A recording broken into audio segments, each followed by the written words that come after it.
When you just spend too much time online, you tend to get a distorted view of the world and of humanity. Zuby, as a content creator, the way to get a lot of views is to have some sort of outrage culture. The best way to go viral is to piss a lot of people off. It is really sad to me to see how many young people are single and they're having a really hard time. So many millions of men, millions of women. The goal is dating. Part of what has made it really uncomfortable, in my opinion, is feminism. This is the one subject where everybody lies all the time. Women lie, men lie to women lie to other women. They're going on these rants basically about like how much men suck. Men swipe on what, like 50% of women or something. Women might swipe on like 4%. That also leads to another problem because the 4% of men that are getting all those swipes, like, hey, why should I settle down? Zuby, I'm so glad that you have the tradition of visiting us every time you come to California. It's a good tradition. We should keep it. Absolutely. Happy to be here. So we've already had a deep dive into your background and what you do. And so those who want to get to know you a little better can watch our episode from a while ago. I want to spend this time really diving into this incredible new chapter in your life. You got married, you became a father, you're living in Dubai now. I mean, I know you've lived all over the place. And the world has gotten more insane, especially on social media. And so I want to start by the insanity of social media, because one of the things that I noticed about you is that you still have a very large following, but you don't do that cuckoo thing that people have been doing on X or on social media to get attention. Yeah. I'm just curious, what are your thoughts on what's happening on social and what is leading some of these content creators to do the cuckoo thing, and what is driving people like you to stay sane? Okay, that's a massive question, so I'll do my best to answer it from a couple different approaches maybe. In terms of why people do the things that they do, whether it's on social media or anywhere else, I think it's very easy to understand most human behavior just through the concept of incentives. So why do people behave in certain ways on social media and do all sorts of strange and bizarre things? Mostly because they're incentivized to. There's some type of payoff, right? So a lot of people, even if you look at the traditional media world, something that people in every country and for a long time have complained about when it comes to just traditional news media, whether that's on television or newspapers, is why is everything so negative?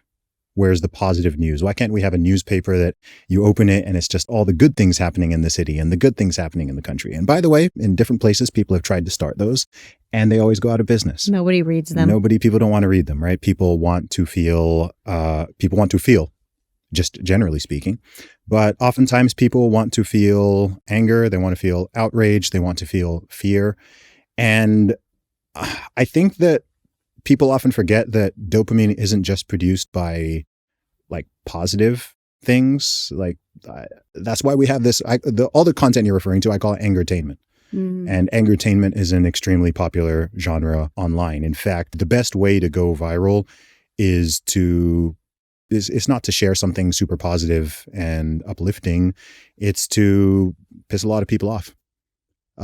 Especially if it's something that's hyper polarizing, controversial, if it's political. The more axes you can hit, if you can hit that perfect intersection between politics and culture and society and people's sensibilities and tribalism, then it's even more likely to go viral. And then, so human beings are already wired a certain way psychologically, and I think it's because we're all more sensitive to negativity than we are to positivity, largely as a survival mechanism.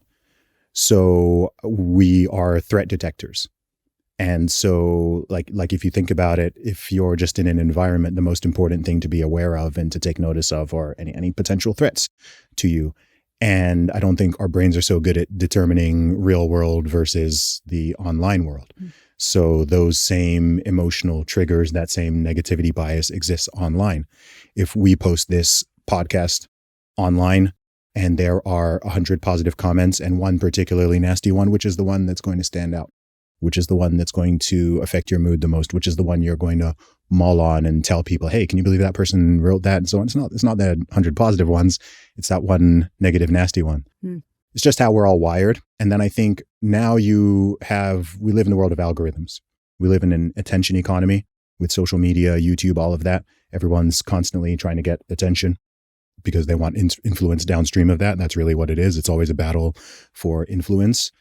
And the algorithms reward clicks, views, and time spent. So even if you don't like something, if you click on it and you spend time on it and you scroll through it, that sends a message to the algorithm. Okay, give this user, notice the term user. That's only used with social media and drug dealers, right? Let's give this user more of that, because that's the type of thing that they react to and respond to. Again, they're flicking through, positive and neutral stuff and they don't react, but then they see something that angers and frustrates them. And so they comment, they share, and that sends a signal. Okay, this is good content. Let's share it to more people. And so there's this cycle that happens. And if you're a creator, if you're a publisher, if you're an organization, then you see what works and you lean more into the stuff that gets the most views. Views drive revenue, whether it's direct, whether it's from advertising, whatever it is. So there's always this battle between playing the game and assuming you're someone with stronger principles and ethics who doesn't just want to become a sort of slave to the algorithm and a slave to the outrage. Then there's this balance between playing the game and not falling into this trap that you're talking about. And then one more factor, I think, is that when you just spend too much time online, you tend to get a distorted view of the world and of humanity. And part of the reason for that is everything I already mentioned, because it all has a negativity bias. Let's say you're someone who already has a fear of the police, and you think that they are institutionally racist, and you're, all that whole narrative, that they're just randomly going around, killing Black Americans, say. You can find hundreds and hundreds of videos of police, whether killing, shooting, choking, fighting people of, this demographic. And you can literally, you can just every day by day, you're just watching that. So of course you'd start to think, oh my gosh, this is happening all the time. This is a daily occurrence. Like the statistics must be way higher than what they really are. So, I've met people in many of my travels who have their worldview is quite disturbingly negative. And I can see why they believe and think what they believe and think. And they're not 100% wrong, but all they're focusing on and all they're seeing is the bad. They're not seeing perspective that they're not seeing, and they're not experiencing the good. Well, it's almost ironic because one of the things that you said early on is that people look for something online that they're fearful of. Mm-hmm. And they start looking for this thing that they're afraid of, and then they start watching it. And then they actually immerse themselves in further things that scare them. Mm-hmm. And so you're almost choosing to suffer. You would think one is choosing to suffer, because why would you want to immerse yourself every day at the beginning of the day, at the end of the day, with something that you're afraid of? But the algorithm then continues to push what it is that your instinct kind of pushed you towards to begin with. Yeah. I think oftentimes it starts with neutral or good motive. So I think a lot of people, there are millions of people who want to be informed with what's going on. They don't like to be just ignorant and apathetic of the things happening in their community, in their country, and so on. So that's why they seek out news, whether it's online or it's offline. They just want to, stay abreast of what's happening. Mm-hmm. And so I think often it starts with that. It just starts with, okay, I just want to be aware of what's going on in the world or what's going on in my country. But there is a level of consumption and obsession where it's not even neutral. It goes from being a positive to being neutral to now it's negative. At an extreme, you can be radicalized or immobilized and so fearful that you stop living your life. So if you haven't been to a place and you're just getting your impression of it from a couple viral videos and a couple of news stories, which we've already said are negative, then you're going to think it's terrifying, right? And it cuts in all directions, which I find really fascinating. So obviously I'm from the UK. I spent a lot of time in the USA. I live in the UAE. I travel to, all around the world, different continents, different countries. And there's almost nowhere that I can be where I won't see people online who think that that place is so unsafe that you shouldn't even go. Right. So I meet Americans who are afraid to go to the UK. I meet British people who are afraid to step foot in America. You have people who, even the UAE is one of the safest countries in the world statistically. And people, they're terrified to step foot in Dubai or Abu Dhabi because like they'll pick out a couple of stories or like, well, look at this news story. I've thought about this a little bit, and I wonder if part of it is that if you think all through human history, all of our ancestors, if you saw a violent incident, or you saw a crime take place, or you saw a robbery, or you saw an explosion, you saw someone die, it meant you actually saw it. Mm-hmm. All through human history, Mm-hmm. if you saw it, you saw it. With your own eyes. You saw it. It meant you saw it with your own eyes. Whereas now, you can literally be sitting in the safety of your own home on your sofa, and you just have access to all of it. So much horrible stuff that's happened in the last, say, 20, 30 years. It's all been caught in high definition, and then it gets shared and it goes viral. And so I don't think we're psychologically wired to see so much doom and death and destruction. And I think that it sets off people's threat detector almost as if they are there. Right. Because So- we are wired to Yeah. be afraid and have some sort of instinct Yeah. and fear, but not to have instinct and fear towards something that is so far away from us. So as a content creator, as you mentioned, it is the outrage that actually leads to more clicks and followers. And like you said, if you're completely dependent on getting lots of views and comments, then there is the possible, temptation to put your values aside, or even what you know is true aside, to just drive more clicks, or maybe ask questions, or maybe show portions of an image that don't give the entire picture. How do you avoid that? Because in our last conversation, the whole conversation was about how you get to be on your own. You don't have to work for a larger company that pays you to speak truth, or pays you to do what you are supposed to do. You're completely on your own, Zuby. And so you are at the mercy of social media clicks and followers and people knowing about you and knowing your thoughts and then downloading your podcasts and your music. How do you resist that? Especially now, you have a family, you have a child, you have bills to pay, and you are reliant on social media. Only partly, and that's part of the solution. I actually think it's quite dangerous to build a brand or a personality that is 100% reliant on big tech and the algorithms and constant, attention, view chasing.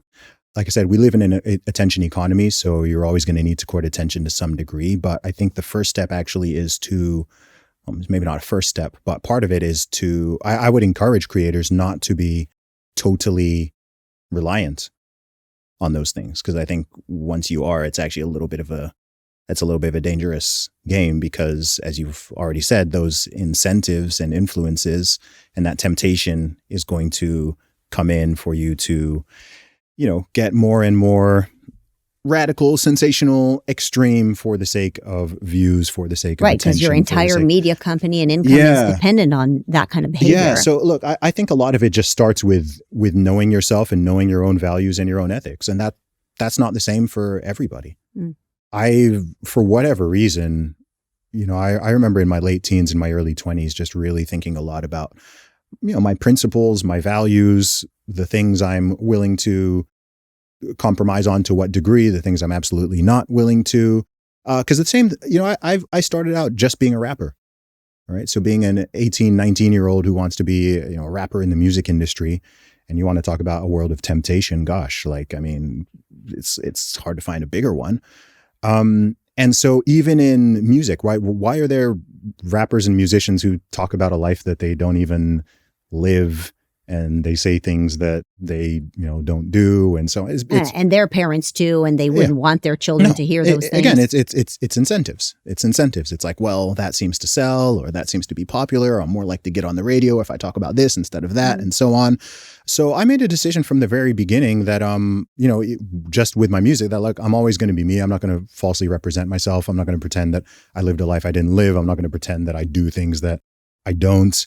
I don't cuss in real life, so I'm not going to cuss in my music. Like from day one, I made this decision at 19. Like if you can listen to my album from half my lifetime ago, and it's very much in line with the things that I'm saying now, because I made those decisions early on as a young man. Like, look, I'm not going to compromise on these things. Do you think it's because you have courage to do it, or is it because you have confidence knowing that you'll be okay? Right? That if you don't do these things, you'll still be able to pay the bills. You'll be able to get a regular job or other job. I think it's more the former than the latter, because it's only I didn't become financially independent or successful in my own eyes until I was in my 30s. Some of it will be personality. Some of it is the way I was raised. Some of it is my experiences. But I've always been just very steadfast in who I am and what I believe. I don't care to chase trends. I don't care if that thing is popular now. It's happened even in music, right? I remember, when I'm in my 20s and there might be a certain genre or style of music or production that's becoming like really popular, and people, oh, you should make a song like so-and-so. I'm like, but I don't like that. And there'll be some musicians they're happy to do that. And if they're genuinely okay with it, then okay, fair enough. I'm sure I've sacrificed some elements of material success by standing by my values on various things, but I'm just like, I'm cool with that. Like I didn't become a musician to be dictated to create music that I don't even like. Like what's the point of me even doing this if I'm not going to create the things that I just want to create? So in answer to some of your questions earlier, I mean, like I said, I know my values, I know my principles, I know who I am. And I'm willing to reinvent things and change things and do things differently when it makes sense. But there are certain things I'm just like, yeah, I don't care if the world is going that way. I don't care if the culture is going that way. I don't care if that person's going that way, even if they're making money from it or they're doing. I'm like, cool. Okay, like what happens if you have millions of followers. Yeah. What happens if you're deplatformed tomorrow? Who is Zuby? I'm the same person, exact same person. I didn't have millions of followers until a couple of years ago, and I existed. So I'm the same guy. Yeah, I think a lot of content creators, I feel like their identity is so tied to their social media presence, and especially young ones or ones that have made it really big very fast. Yes. And so there is an addiction that they're experiencing too, right? To that growth that they need to maintain. And even though it's probably bad for them, it's probably bad for their reputation. It's not a great thing to be, called cuckoo or whatever it is, but they're still willing to do it. I don't even know. It's like an addiction. They're just addicted to that kind of attention that they get on social media.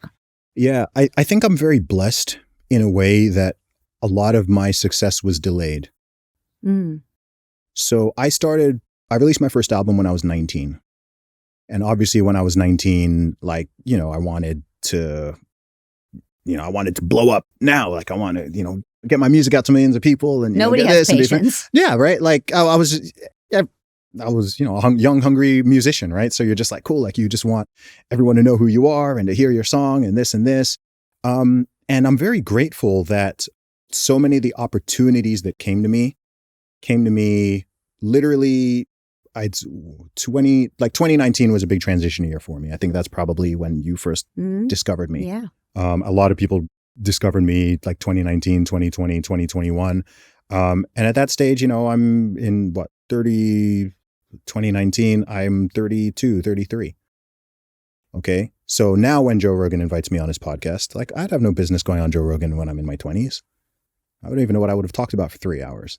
But by the time those opportunities came, and Joe Rogan wants me on his podcast, and PragerU are reaching out to me, and Ben Shapiro wants me on his podcast, and this person and that person and this TV station wants me. I'm like, cool, I'm ready. Maybe. Right? I mean, you're still in your 30s. And as I mentioned, I feel like there was so much maturing since you got married and had a kid, and you'll feel even more of that too. But I think that, as you said, there is an element of how you were raised. Your parents, I think the fact that you don't want to shame them is a very big thing. Yeah, it's massive. That matters. Yeah, it matters. I carry my family name. It means a lot to me. And by the way, not enough people think about that. Like, what does it mean when you behave the way one behaves? And what does that mean to your family, your community, the people whose name you're carrying? I think that so many people go to college and they're told to just, forget about their family. That's it. You're an individual. You're on your own. You don't have a responsibility. Marissa, everything can go too far. And one of the things that has made the USA in particular as successful as it has been materially and in terms of entrepreneurship and inventions and creativity and so on is the individualism. Mm-hmm. But individualism can also go too far, because we aren't as individualistic as we may be and independent we may feel. We're all part of bigger things. Everyone is from a family. Everyone has parents. Most people have siblings. People are part of a community. They have a nationality. Everyone is part of something. Every single one of us. Yeah. And I think historically that was much better understood. I think globally it's still very well understood, but I think in parts of the West, it's gotten so individualistic that it just becomes like so selfish that it's just me, and people are willing to sacrifice all these other things and all of these other connections if in the short term they think that it's expedient. So I think that's part of it. Looping back to something you were saying earlier, like I just think there's a big danger in, you were talking about young content creators finding their self and their validation in being a content creator and having X number of followers or whatever level of popularity.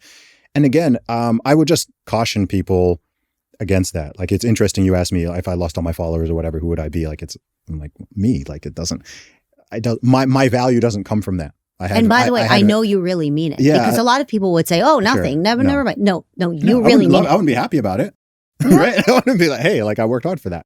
But I had value before it. Like I had, I could delete everything tomorrow and I'm still the same person. I still have value. I still have people who love me and care about me. I still have my faith in God ultimately. So yeah, maybe that's just a sign of the times and a sign of the culture. That people are kind of building their foundations on something that's rather shaky, maybe because their self-esteem or self-worth isn't as high as maybe it should be for whatever reason. So they crave so much outside validation. Like we see people do crazy things for attention these days. Right. Crazy things for attention.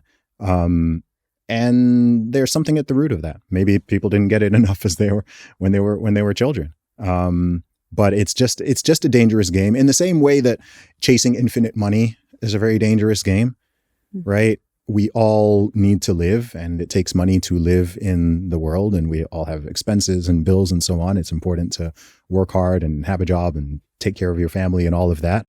But if your main priority in life is just accumulating numbers in your bank account or in your investment account, and you're willing to do whatever it takes to make that number bigger, you're on a dark path. Like, and it's not. And it's an unwinnable game. Even if you became a billionaire, there's someone out there with 10 billion. There's someone out there with 100 billion. There's someone out there with hundreds of billions. So you're never going to win. And how much do you really need? Like, there's a point. Like, I'm sure we both know some like seriously wealthy people, but it's diminishing returns. And ultimately the things that give people fulfillment and long-term joy and happiness, it has not changed for millennia. It hasn't changed. When you talk about the extremes of individualism, I think about a story that actually a friend of mine from the UK, from Cambridge, told me. And it is about the evolution of music in human nature and human society. So human nature needs community. And music used to provide that in some ways. So if you think about it, we as humans would come together and we would produce music together, right? We would, tap on things and make sounds. And it was a communal thing, music. And then music evolved as humans evolved and became more individualistic somewhat. And it evolved from making music together as a community to then maybe listening to others making music to then just dancing to people. Right? You think about the waltz.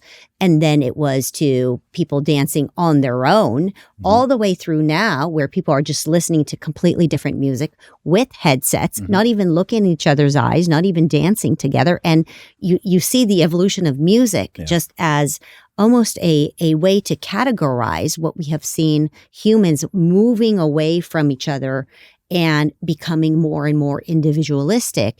And that evolution of music is so similar to the evolution of our communities, where we don't experience things together and we don't feel strongly about each other and we don't feel shame when we shame our communities.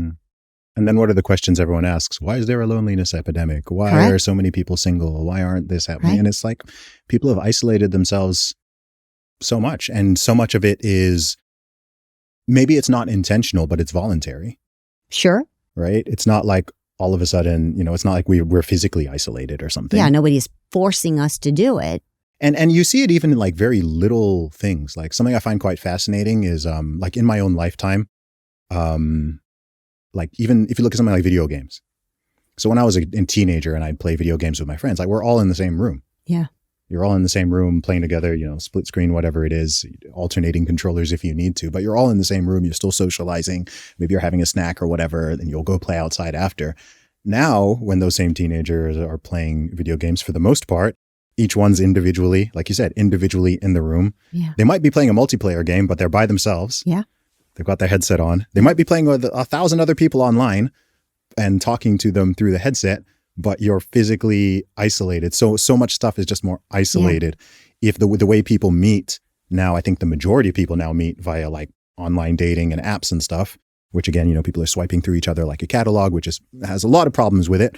But, before people would go out, right? People would meet through community, meet through family, meet at church, meet from doing this activity, where like people were just more social. So you see even some of these interesting stats, like I see that Gen Z, for example, are, drinking far less alcohol than any previous generation. I'm a teetotaler. I'm anti-alcohol. So like on a surface level, that seems good. Yeah. But then when I think of like why that is, it's like, cause it's like they're not, so many of them aren't leaving the room. Lots of them aren't doing anything.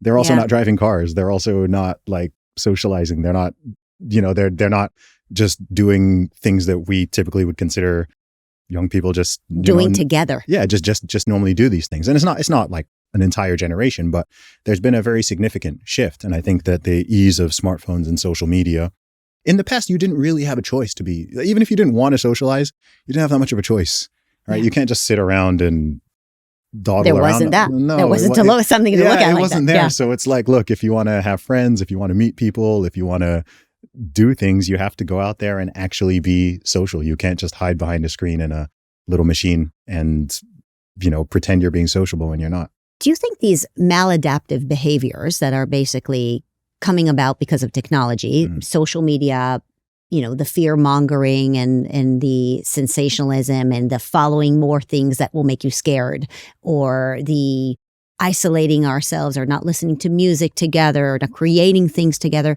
you think these maladaptive behaviors are done nefariously? Are they done because human nature has a maladaptive component to it, like a self-destructive component to it? Or is it just bad luck? I don't think it's that deep. I think that the people who make the technologies have certain incentives and financial milestones they want to hit. And to hit them, they need to make their technology addictive, and they need to serve ads, and they need to keep people on their platforms. So if you run Facebook, you want to keep people on Facebook. If you run YouTube, you want to keep people on YouTube and maximize watch time. You run TikTok, you want to keep people on TikTok. So I just think they have their own incentives, and lots of these are publicly traded companies. So they literally have to try to generate more and more profits every year for the sake of their shareholders. And then you have the users on the opposite end, where most people, want to be entertained or have some type of escapism. So the thing is very addictive in itself, but ultimately it's, speaking of individualism, I mean, it is voluntary. People have way more power. So something I noticed a lot in our culture is, people abdicate their power a lot. Mm-hmm. So people act as if, they're sort of like powerless to their smartphones, and like, it's just, they're powerless to the food companies. They're powerless to big pharma. They're like, I have beef with all of these industries. I have issues with for various reasons. But ultimately, like, you choose what you eat. Okay. Like, someone's not morbidly obese because McDonald's or because big food, like, look, every single day, multiple times, you're choosing to eat what you're choosing to eat. Are there things that make the food addictive? Yes. Could the food quality be better? Yes. Could there perhaps be better availability or something? Yes. Like, all those things might be true and valid, but ultimately it comes down to you. We all have smartphones. We all have, like, literally think about 5 billion people now are on social media. Okay. Almost every adult, vast majority of adults all across the planet are on social media. But you choose who you follow. You choose how much time you spend on there, if any. There's plenty of people who don't use it at all. They're fine. They're not dying. Yeah. It's probably not like doing better than most. most. It's not like food or water or something that you need to live. So if you're spending 6 hours a day scrolling through TikTok, you are choosing to do that. That's not TikTok's fault. Mm-hmm. That's on you.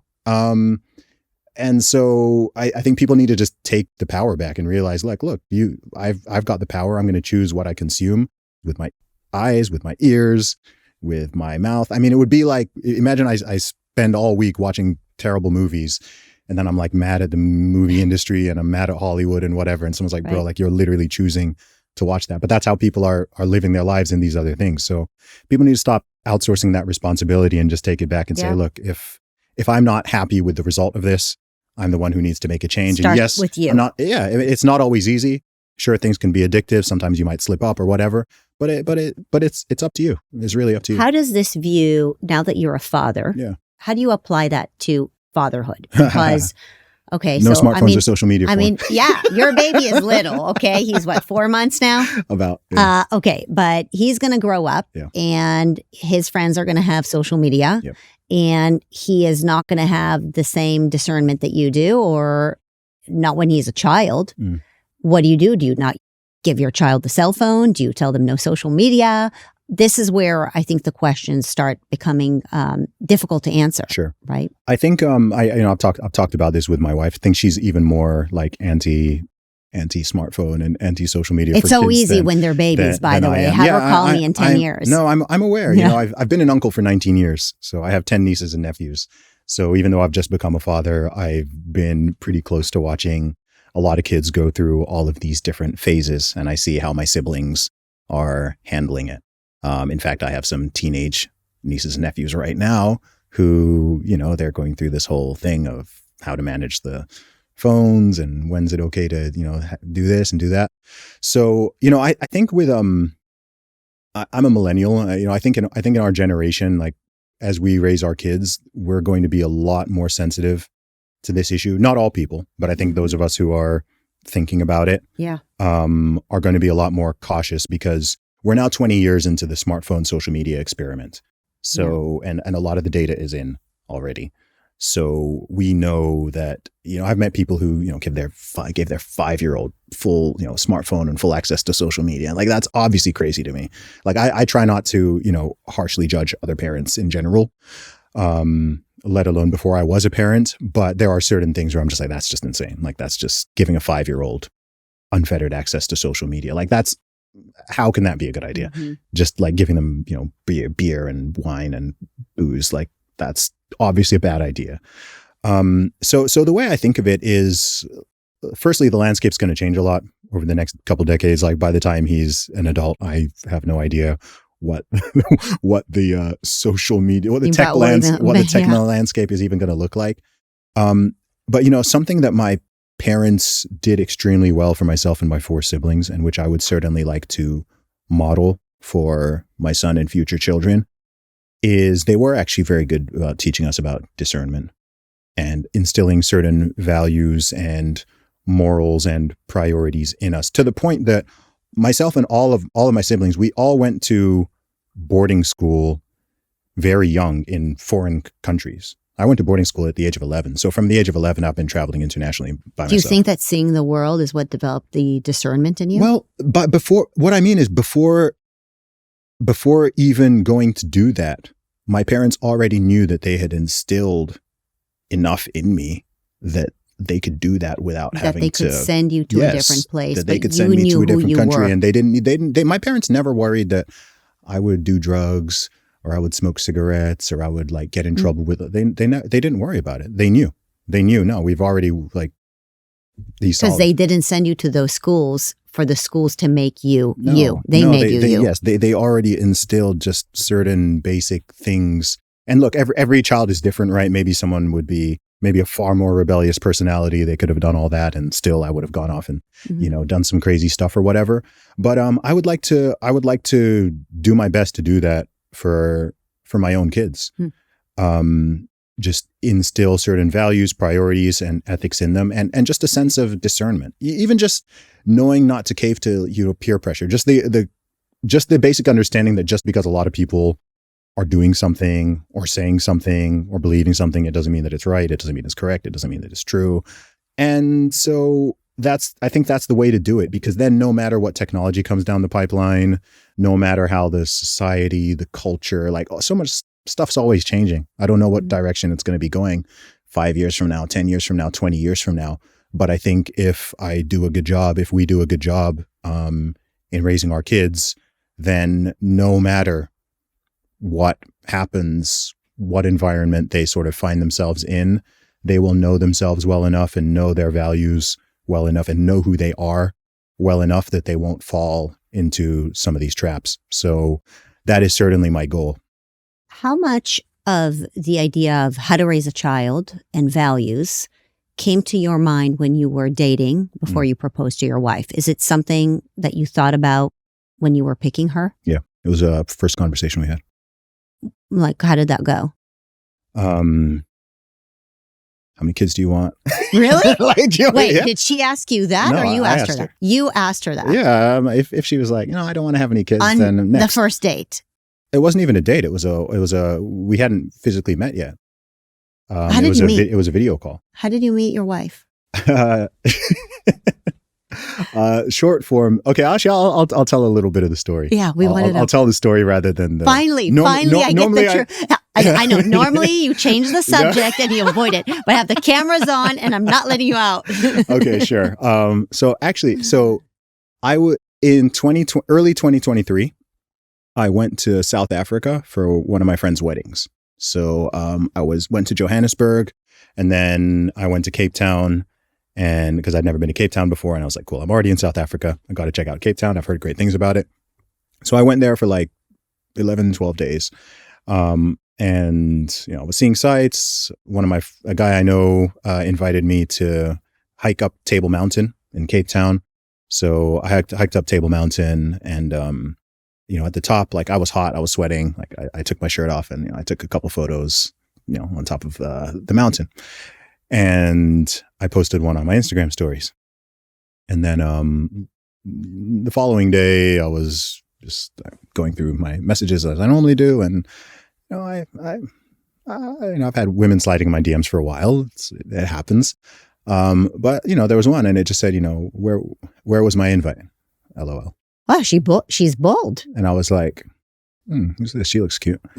And so, I do what I do, look at the profile. I'm like, oh, she's hot. She's cute, whatever. And so I just replied back saying, oh, I didn't know I didn't know you wanted to come or something like that. So, just some flirtatious messages back and forth. And then, she was going to be coming to Europe for work and was wondering if I would be like around because she knew I was in the UK. And she's from the US. She's from the US. And I was like, yeah, she was like, well, maybe hypothetically we could get a coffee or something. I was like, yeah, sure, hypothetically. And I'm going to be in, she's from Miami. So I was like, I'm actually going to be in Miami in a couple months because I was booked to speak at the Bitcoin conference and another event called Thank God for Bitcoin. So I was like, well, I'm actually going to be in Miami in a couple months. So, maybe we could meet up then or something. And anyway, I don't like DMing, I didn't want to DM back and forth and whatever. So I was like, look, send me a number, like, let's chat on WhatsApp. So we were chatting on WhatsApp, and then I was like, cool, like, let's do a video call. So I did a video call, and we ended up speaking for like 3 hours. And I was like, okay, cool. She's not just hot. She's cool. And we seem to be aligned. We talked like about real stuff.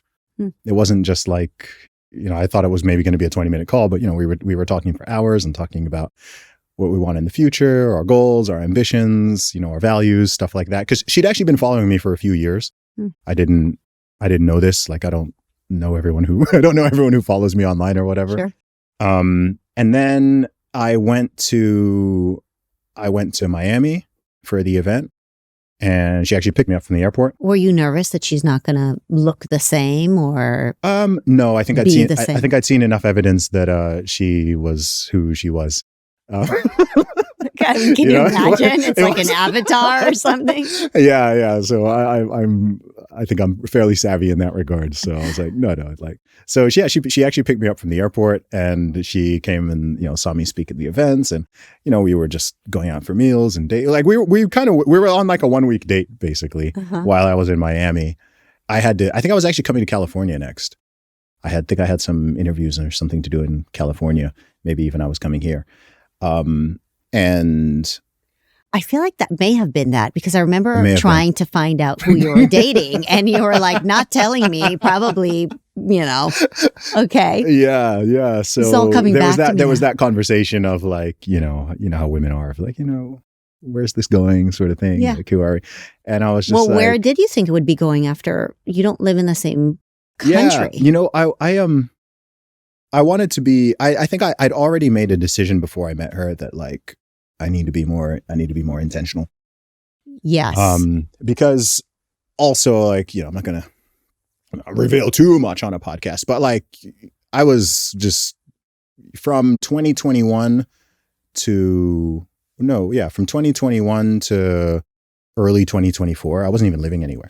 Mm-hmm. You remember, like I was just traveling. I was just like a global nomad. I was just like doing shows and speaking at events and traveling just Well, all over I the remember place. asking you this question. Are you in the mindset to meet someone and start a family? Yeah. And I can't remember what did I say? Well, you were like, well, I'm traveling. I'm never in one place. I don't know if it happens to come to me. And I remember saying to you, Zuby, like, you're going to have to make a decision, right? Yeah. Like, I personally think that especially when it comes to a man where it may not be in your instinct to settle down. It may be in your instinct to, travel around the world, meet as many people as possible, maybe date as many women as possible, right? Okay, like it is very, very possible, right? As many women as possible. It's possible that it's not in a male's instinct to do it. And so did you have to do a mind switch to say to yourself, okay, I actually want to meet her. I want to meet the one, and I want to settle down, and I want to date intentionally to do it. And how do you get yourself to do that kind of mind shift? Well, until you do the mind shift, I don't believe you find your other person. No, I think you're right. Certainly from a man's perspective. So look, I think there was like a combination of things that were happening. I think part of it was also just like, I'll just say what it is, like wanting to be a better Christian, wanting to live better by my faith and not just be like randomly dating random women in random places all over. Also, like, it was weird because I was just like at a very, very strange time. And also this was when the world was still weird with all the pandemic stuff and lockdowns. And like, there was just so much uncertainty. And I was like, I don't know if am I going to end up in the UK and the US and like whatever. And then I had like just a bunch of opportunities and bookings and so on. So I was just like, it wasn't top priority. But then, I think for a few years I knew, okay, I know what I'm looking for. Like I know, and I've always known, like, I want to get married and I want to have kids. I'm not someone who was like, oh, I want to just be a permanent bachelor or whatever. Like that was not my mindset. And so with her, I was like, look, I think having spent time with her and had a lot of important conversations early on, I was like, you know what, like, I think there's like real potential here. So let me not just, I don't know, treat it like whatever and, just go on to the next place. I was like, so, we had a conversation and I just told her, I was like, because she asked me and I was just like, look, no, like, let's do this. Like, I'm with you. Let's go, And so I just made that decision very firmly. And then, we were still long distance for the most part. So sometimes he'd be able to travel with me, sometimes not. I mean, it's crazy. Like in 18 months, we went to like 12 countries together. Well, that will teach you a lot about each other. Yeah. So we traveled to tons of different places when I had like bookings in, Malaysia, when we went to Malaysia, Thailand, UAE, Mexico, like just all over the place. And then, so I think that was, that's kind of how it transpired. So, so it started from her sliding in my DMs. Yeah. And, a long conversation and then going out and, meeting her in person. And being really intentional about it. And just being intentional about it and wanting to, do things the right way and have the important conversations early. Because like, I'm pretty, like, as we said, like, I know who I am and like, I know my values and I know what I want. And the way my thinking and worldview is now, particularly in the West, it's actually at odds with the majority of women now, as you've seen, right? Yeah. Like feminism and freeze your eggs and and just like don't get married. Like I'm not like a liberal, secularist, feminist type thinker. Like I'm more old school, more traditional in that sense, you know, in terms of gender roles and, you know, my expectations and what I want and so on. So, you know, there's no point in me, you know, dating a, you know, super liberal feminist, like I don't want kids, I don't need a man type woman. Like, do you think that matters, by the way? Do you think that could you date somebody who is a super liberal? Do you think? Sure, marry, no. No. I want to ask you a question that is probably a rare question, sadly. And that is, what do men want? We hear all the time, what do women want? I mean, there are like a gajillion shows out there about what women want and books about what they want, allegedly. What do men want? Pretty simple. Look, every man's different. Is it? Yeah, simple? It's very simple. It's actually very simple. I think that's why it's kind of like confusing to women, because they were like, is that it? Well, if it's that simple, why do so I can tell you, and let me put it out there, people can write in. Sure. I know so many beautiful, amazing single women. Many of them are Christian women. Sure. They work here at PragerU. They are, I mean, I only hire perfect, non-flawed people. You should know this. No, really. But it is really sad to me. And I've become very, very focused on this to see how many young people are single and they're having a really hard time. These are women who do want to meet a great man. I do know some single men. Maybe they want to meet a great woman too. But I do think that women are starting to get confused about what do men want? What is it that got somebody's like you who, you know, frankly has options. Yeah. Beauty, value, and kindness. And what do you mean by value? If you want kids, obviously, then, you know, age and youth is a factor for sure. And honestly, that's it. I mean, you could make it more complicated, but, you know, men want to be with a woman who they're attracted to. They don't even need to be like, you know, it doesn't mean she has to look like a supermodel or something, obviously. Like, women are way more picky than men are. We all know that. And they should be. But women, in every society, every culture, women are more picky than men are. So men, want to be. Do you think, by the way, that might be part of the issue? That of course it is. Women are picky. They're imagining some Instagram dude. Yeah, it's the bulk of it. Like, women don't. It's not hard for a decent looking woman to get dates or attract men. Like, it's not. Like, in terms of attracting the men you want, that might be something different. But like, men in general, I mean, I'm sure you've seen the data from like dating apps and like swipes and stuff. Like, men swipe on what, like 50% of women or something. Women might swipe on like 4% of men or something like that. And by the way, that also leads to another problem, because the 4% of men that are getting all those swipes, like, hey, why should I settle down? Yeah. Right. Unless they're like deeply, deeply religious, in which case they're probably not on Tinder, by the way. So it's hard to, I couldn't explain it without just going like super red pill. Yeah. But that's like kind of that's the truth of it. Like, there's a skew in the expectations and in the sort of attraction. And when you live in, when you're in this just like super secular liberal, like, dating world, some people use the term like sexual marketplace, which offends some people, but like, you know, dating marketplace, relationship marketplace, however someone wants to frame it. There used to be in every society, in every culture, all throughout history that promoted monogamy, which is most of them. There were certain cultural factors and traditions and ways of doing things that reinforced all of that and made it for both men and women that like almost everybody could couple up.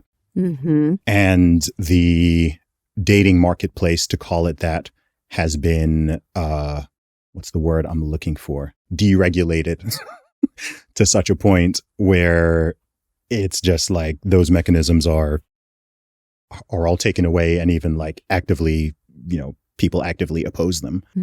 And so you've now just got, I don't know, you've just got these millions of men out there and millions of women out there. And, you know, when you have that and everyone's just thinking very individualistically and making those choices, and oftentimes it's short term, and then people are swiping through each other like a catalog.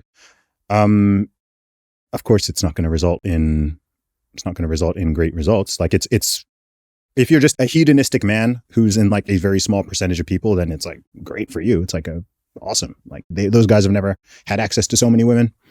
But than ever ultimately, it before. probably But hurts for them too lots of because they can't make a decision, settle down, yeah. don't feel like they should. Yeah, if they want to. I mean, there's guys who don't even want to. So look, if a guy doesn't want to settle down, like you're probably not going to convince him. Mm-hmm. Like if a guy's not marriage minded and doesn't want to just like be monogamous with a woman, and he has the option not to be, he won't. You know, he won't just make that decision. So I think part of the reason why it can be hard for like actually a lot of like conservative, especially like religious conservative people kind of understand the modern dating and relationship marketplace is because it's like so at odds with their values and teachings, and it's so different from how it may have been like when they were in their 20s and they were pursuing all of this.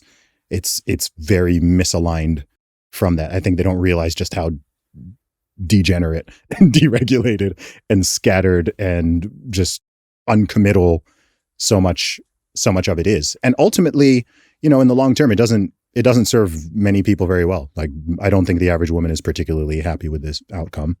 I don't think the average man certainly is not happy with the outcome. Far fewer couples are coming together. Fewer people are getting married. Isn't it ironic that we have all these dating apps, but the dating apps are actually maladaptive also for finding each other because they're creating all this confusion. Yeah, it has to be really intentional. And I'll tell you one other thing that's a factor is that this is the one subject where everybody lies all the time. The subject of dating or of what dating, their needs. Relationships, male, female, gender dynamics, all of it. What's the big lie in the relationships? Everyone's just on this topic because people are so invested in it.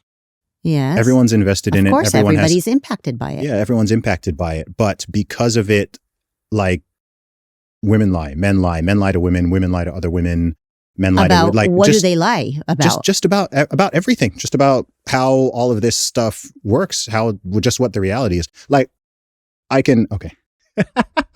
Let's go into the details. It's real talk. Okay, it's real talk. It's real talk. So you know how you see these like viral videos, it's like a microcosm, but it's a real phenomenon of like, it's always women who are talking about how, I don't know, they're trying to find their partner, person, husband, boyfriend, whatever. And, you know, they're going on these rants basically about like how much men suck and how like they can't find like a guy.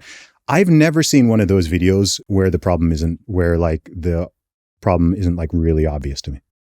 I've never seen one of those where I'm just like, I know the exact thing that's going on here. And what do you think generally the issue is with these viral videos of women talking about men? Is it that they just hate men? Is that what the issue is? I don't think most of them hate men. I think most of them are, they're not thinking about like the question you asked me of like, what do men, the type of men that they want, like, what does that man want? Like, what are they offering to the man? Mm-hmm. Okay. Beyond like, be blunt, beyond like sex. Or like, so you're right.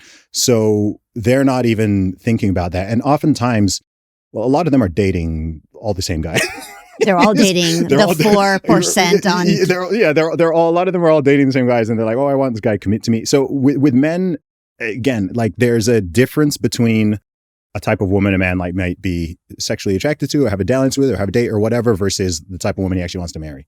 Yes. And I think a lot of women don't understand that. And then a lot of women assume that men are attracted to the same things that they are.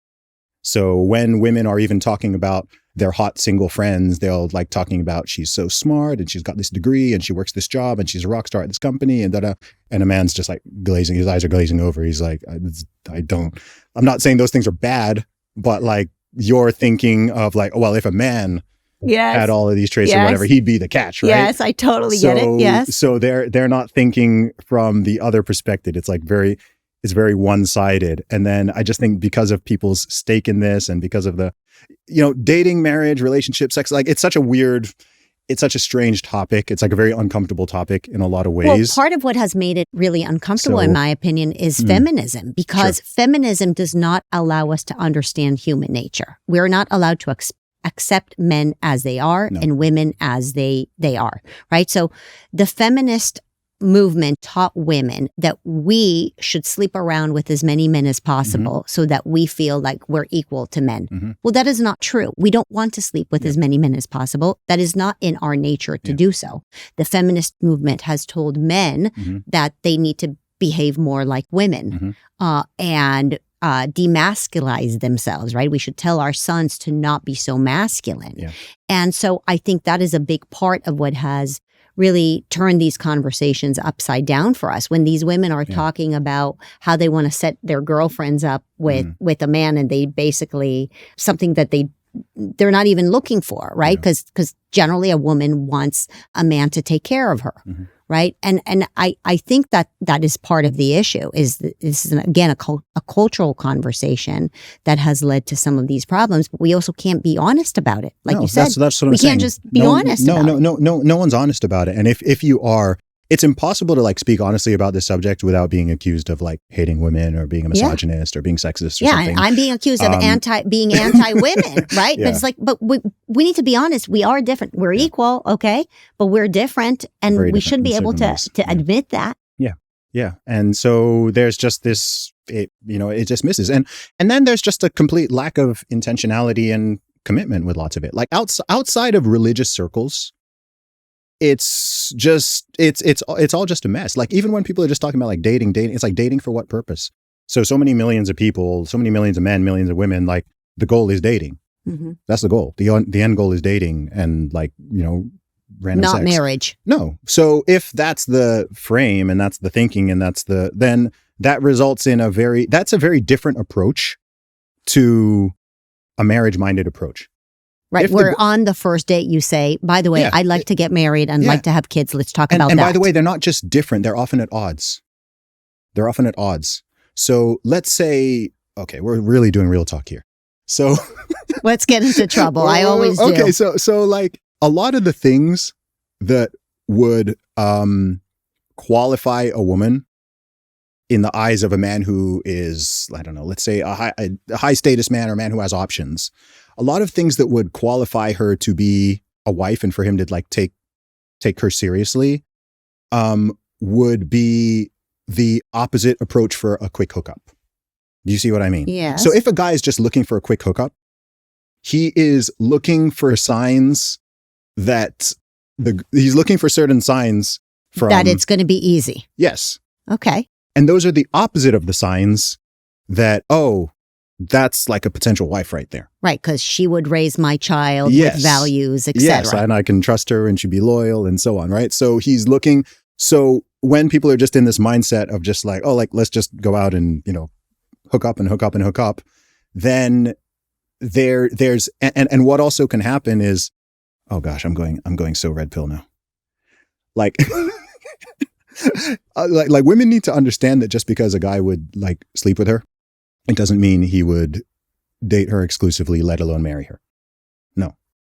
Right. So I think there are lots of women who think, if you take it to the extreme, you could take it to the extreme and talk about like actual like celebrities, like athletes and like actors and whatever, guys who like are at the very top of our sort of materialistic status hierarchy, right? Who have access to just like tons and tons and tons of women. Okay. Those guys would, like, if a woman is attractive, like a lot of those guys would be interested in, taking her out on a date, sleeping with her, whatever.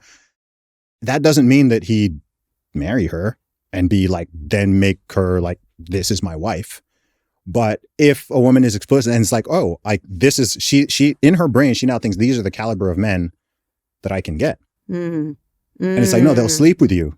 But they won't marry you. They're not going to put a ring on it, right? So there's this skew that can happen where a woman who's like dated around a lot can think, okay, this is the caliber of guy but she's going for the caliber of guy that's never going to put a ring on it, right? And when I say caliber, I don't even mean like he's a good man, right? I don't mean he's a good man of good value. He may just be in that category of never wanting to get married. Yeah, and like there are a lot of I know a lot of rich and somewhat like high status men, and there are some who are marriage minded, particularly if they're more faith, like they're more marriage minded and traditional and so on.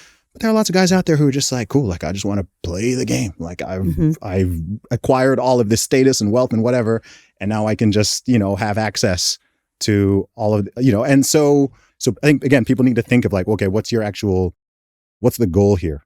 because the approaches are different. And this is why, like, look, all through human history, this is why, like, fathers in particular, and even like brothers and uncles and, you know, mothers even, like, have helped young women to pick a suitable man. Right. Remember, we're living in a culture where kids are told, don't listen to your parents. They're Neanderthals and they don't know anything, where I completely agree. If you're, God willing, going to have a daughter as well. Yeah. Oh, I'm going to teach her. What are you going to teach your daughter about dating? Yeah. What are you going to teach your son about dating? Gosh. When she, having a daughter, like, I mean, I've got 5 nieces, so like I have sort of had some of these thoughts. What advice do you give them? Do you know the crazy thing with this all is that just going back to like the Bible fixes everything. The older I get, the more I'm just like, the Bible is right about literally everything. Like if people actually just did what it says, which I know is hard sometimes, but if everyone actually just did what it says, then 95% of these problems and conversations and like it would go out the window. Really, if you even just go back to the 10 Commandments, you'll know everything you basically need to know. Yeah. So, gosh, what would I tell a daughter? I think in this specific in the area of dating, there are girls listening to this that are like daughters to me, Zuby, and they want to meet a good person. Yeah. They want to get married, and like we said, it has become very confusing for people to know what to do. Yeah. And there are, by the way, men who are like sons to me who are listening to this. And so what advice would you give to them? Don't conflate a man who wants to hook up with you or who thinks you're hot or who wants to take you out on a date or wants to sleep with you or whatever. Don't conflate that with necessarily a man who is willing to commit to you. Is it a turnoff to date with intention and saying it? No, because and to say it. Should a woman say on a first date, if you want to go on a date with me again, I just want to let you know my intention is to get married, or is it going to scare them off? I think it should be done tactfully. I think if it's done, if it's like said in a way that's like I'm saying it, then like a guy might be a bit like, well, that's weird, yikes, right? And gosh, like what's happened in her past that, you know, she's traumatized. Yeah, exactly. But again, it's actually a filter. So, you know, I've seen women ask the question, well, how do I know if a guy just wants to like sleep with me or if he's actually interested? It's like, well, if you jump into bed with him, then you've answered his, right? It doesn't mean like he'll never commit to you or something, right? Like, you know, relationships can start that way, like it can happen, but, like it's a natural filter. If a guy stops seeing you and stops being interested because you don't put out, to use that term, like good. Like why, like the guy who you actually like wants you and values you and will do, like he'll wait. Like it's not, so it's just a natural filter. Like women have so much power in that regard. But like you said, feminism and modern culture has been like, nope, just act like a man. It's not even act like a man. It's like act like a certain kind of man. And somehow it's all just going to like fall into place somehow magically. Like there's no strategy behind it. There's a reason why for all of human history, every single culture, every religion has always been very precious about sex and marriage and relationship. Like they didn't do that just to be mean to people. It wasn't just to oppress women or to oppress men or to restrict everyone's freedom or what. It's like, no, like they worked out, this is what you don't think they tried everything in the past. They're the free love, orgies, blah, blah. Yeah. They tried it all. Polygamy. They tried it all. And somehow from North America to Europe to China to Japan, they all came across this model where it's like, oh, actually we need to have, it can't just be totally deregulated. Otherwise it's just amazing as you study history, the cycles that it has gone through. Yeah. Whenever very disparate societies and cultures come to the same conclusion, when they had like very little contact with each other, there's normally, not always, there's normally like some very solid reasoning and thinking behind it beyond just like wanting to be oppressive. And again, like I think that's just all been thrown out of the window to and it's not benefiting people. It's not benefiting people in the long term. Like there's so many lonely men and women out there, and that sucks. And some people might think like, oh, what's the point in talking about, you know, dating and relationships? It's like, that's the future of humanity. If men and women are not coupling up and are not reproducing, then like we actually have quite a big crisis. Big crisis on our hands. And so so much of it is just like back to basics. It's really just back to basics. And, like culture is very, very powerful. And I'm not saying all these things, like it's not necessarily easy to do everything by the book and to, do it that way. But certainly the closer people can get to it. Do you know something I was just thinking? I've never said this on a podcast before, but do you know something that's like, maybe as I'm going to be 40 next year. And I think like, as I'm in this stage of life, in this phase, like I'm just sort of reflecting on so many things. And I've been an adult now for 20 plus years. So I'm kind of just, you can see people who take different paths and what the outcomes are and so on. And I've noticed something that's like sort of a funny irony with this all. So even when you talk about guys who are like players or ladies' men or whatever, is so many of them actually end up not reproducing. So the guy who like this super, super duper Christian or Mormon or Orthodox Jew guy who like doesn't have sex before marriage and marries the girl he, gets married at 21 and whatever and has like 5, 6, 7, 8 kids. He is more reproductively successful than the guy who has had sterile sex with 1,000 women. Mm. And that guy with the sterile sex is the guy who's supposedly, really good looking and very successful. And he just ends up leaving nothing behind. Yeah. Isn't that kind of a funny irony? It is. Like biologically, the former is infinitely more successful than the latter. So through the context of like dating and sex, the latter is the successful one. Right. But actually that one guy who is just, all right, I'm picking this one woman and we're just going to make babies. Yeah.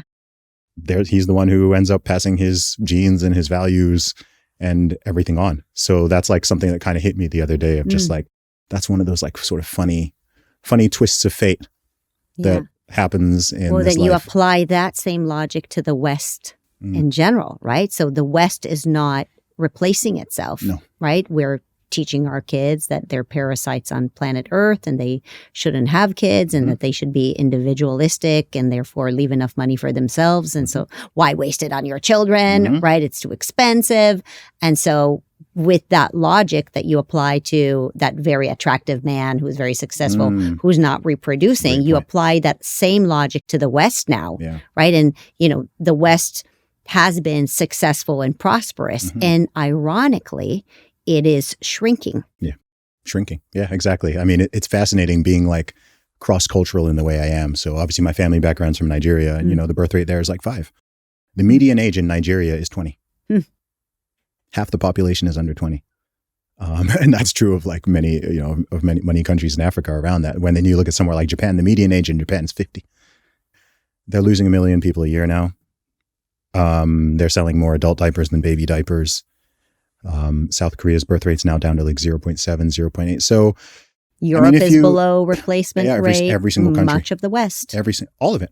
Except Israel. Except Israel. Israel is the only and just country. About over. Just about. Yeah. And even there, aren't the politics there shifting to the right because the conservative Israelis are having so many more kids than the liberal can barely ones? understand Israeli politics. Oh, okay. It is so this is a podcast. Maybe when I go on your show, we can talk about it. But it's such a diverse country that it's hard to even explain exactly which portions of the population are replacing themselves. Okay. But I'll tell you one thing about the Israeli population. The one that is impacted by the West is the one that is not replacing itself. Exactly. And so anywhere that the West has an influence now, there is maybe some of the positive part of the West, which is liberty and free economies, et cetera. Yeah. And then there's the very negative part of it, and that is the replacement rate is, not there. And ultimately, look, I always say that there's so many conversations that, we can have about society and culture and politics and this and that. But ultimately, the future goes to those who show up for it. The future will go to those who show up for it. So I think in the long term, this is like a self-correcting problem, because the populations who decide that, it's not important to even pass on your DNA, let alone your values, those communities and people and belief systems will fade out into obscurity. And then those who choose to keep, pass the baton and keep it going, then they'll keep it going, and it will, and over the course of centuries, certainly, it'll somehow balance out, and the world will look different 100 years from now. It'll look different 200 years from now. So yeah, I don't know what the solution to it all is for those who deem it a problem. I mean, right. The scariest thing is a lot of people they're like, that's not a problem. There's too many people in the world anyway. Right? I'm like, okay, bro, like I'm not in the game of like, trying to force anyone to like, reproduce or whatever. That's certainly not my calling in life. But all of us who are here, we're all part of an unbroken chain going back for however many millennia. And so I think if someone intentionally makes a decision that it ends with them, they should, I think that you should think about that quite carefully. If that's what you decide. And look, I think maybe there's like 5 to 10% of the population who like, that's really like a sound decision for them, then fair enough. But most people, it's not what they want. And I think that's just innate to the human spirit. Right. We'll start with awareness. Yeah. So PragerU I see us as the clay pots of truth. And with technology and podcasts, your great grandkids can listen to this conversation one day, which is a crazy thing, right? I'm going to try to make sure that somehow they'll watch this. Yeah. So I'm going to give you a chance to give them a message from you, because hopefully they'll listen to you. It's a message to your great grandkids one day into the future. What should they know about the world, the culture today? Well, live by God's truth and you'll do well. That doesn't change. Be proud of your family name. Always do your best. Stand by your values. And treat people well. Love your neighbor as yourself. Treat people kindly and work hard in all that you do. Yeah. I love it. Yeah. Zuby, my friends, great having you on again. I appreciate it, Marissa. Thanks so much. Coming in.